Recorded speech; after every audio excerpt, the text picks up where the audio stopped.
C'est un tournant dans l'histoire de l'enseignement. Ce sont les mots prononcés ce matin par Pierre-Yves Violet, le ministre-président de la Fédération Wallonie-Bruxelles. Et il faisait bien sûr référence aux réformes qui entrent aujourd'hui en vigueur dans notre éducation. La première de ces réformes, c'est évidemment le nouveau calendrier scolaire, avec une rentrée la dernière semaine d'août, aujourd'hui donc le 29, et une fin d'année début juillet. Cette année, ce sera donc le 7 juillet. En échange, des vacances rallongées à Carnaval et à la Toussaint. 7 semaines de cours, 2 semaines de repos, c'est le principe. Les spécialistes de l'éducation le recommandaient depuis très longtemps et le ministre-président a donc bien raison de souligner qu'avec cette réforme, c'est l'intérêt des enfants qu'on a mis au centre du jeu.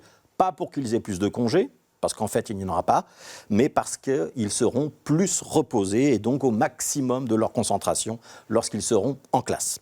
Deuxième réforme, l'entrée en vigueur d'un tronc commun qui sera donc enseigné à tous les élèves, quelle que soit leur orientation future, quelles que soient leurs options. Jusqu'à 15 ans, ce sera donc le même programme pour tout le monde. Alors ça ne veut pas dire qu'il n'y aura plus d'options, ça veut dire que ces options ne seront pas une préorientation qui vous dirige d'office, soit vers l'enseignement général, soit vers l'enseignement qualifiant. Repousser donc l'heure du choix à l'adolescence, c'est donner à tous ces jeunes une chance d'aller vers les études de leur choix.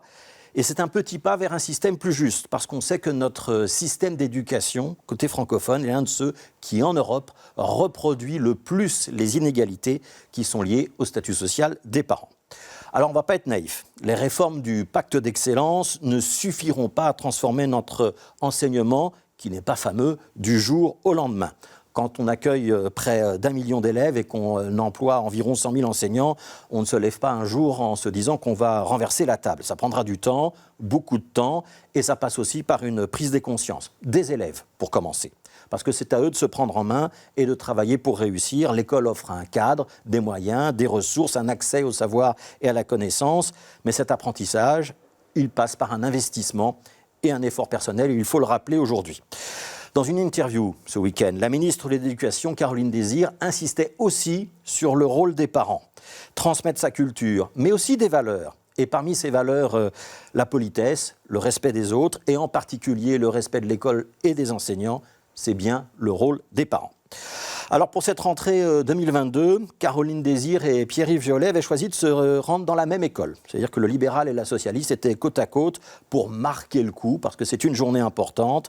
Et ils ont décidé de le faire dans une école bruxelloise, plus précisément à l'IRSA. C'est l'Institut Royal pour sourds et aveugles qui se trouve à Uccle.